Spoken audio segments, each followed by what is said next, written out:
दोस्तों, हर एक इच्छाधारी नागिन के पास उसकी नागमणि जरूर होती है।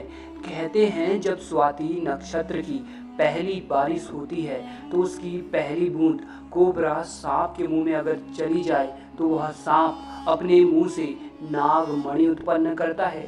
जब एक सांप नागमणि पा लेता है तो उसमें कई सारी शक्तियां आ जाती हैं, जैसे कि नाग का मनुष्य रूप धारण करना, मनचाही जगह पर पलक झपकते ही पहुंच जाना, अपना आकार कितना भी बड़ा कर देना और कितना भी छोटा कर लेना।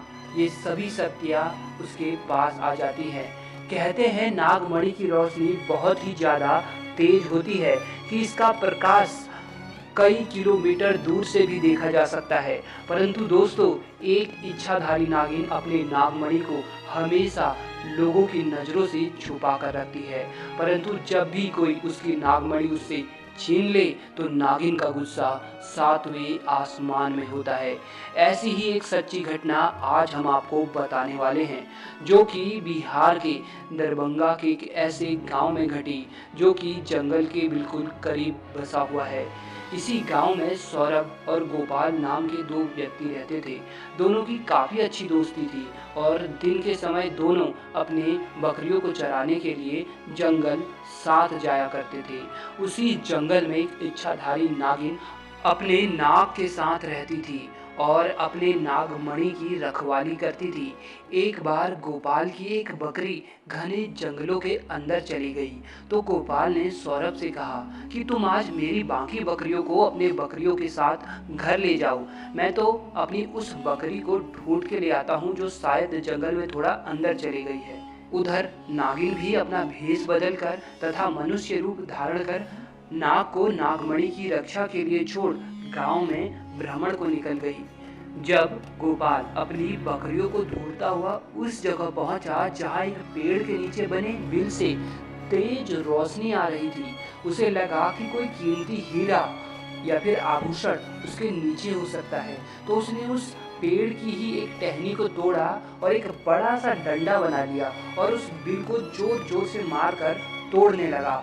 उस बिल को तोड़ते समय गोपाल बहुत तेजी से डंडे का वार कर रहा था, जिसमें से दो चोट नाग के बिल के अंदर मौजूद नाग को भी लग गई और नाग ने उसी समय अपना दम तोड़ दिया। जब गोपाल ने मरे हुए नाग को देखा और उसके पास तेज चमकती मणि को देखा तो वो समझ गया कि वो चमकती चीज नागमणि ही है। उसने पहले नाग को डंडे से हिलाया और यह सुनिश्चित किया कि नाग मर गया है या जिंदा है। फिर उसने जब देखा कि नाग मर गया तो उसने अपने जेब से रुमाल निकालकर उसके अंदर उस नागमणि को रख लिया और भागता हुआ तेजी से घर को निकल गया और भूल गया कि वो बकरी को ढूंढने जंगल में आया था और वो बकरी अभी भी जंगल में रह गई।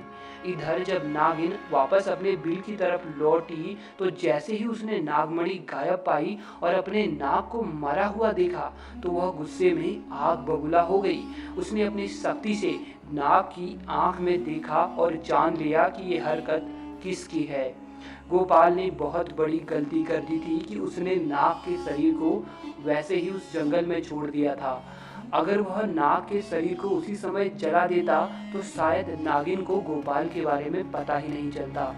उधर गोपाल बहुत खुश था क्योंकि उसे दुनिया की सबसे शक्तिशाली चीज नागमणि जो मिल चुकी थी।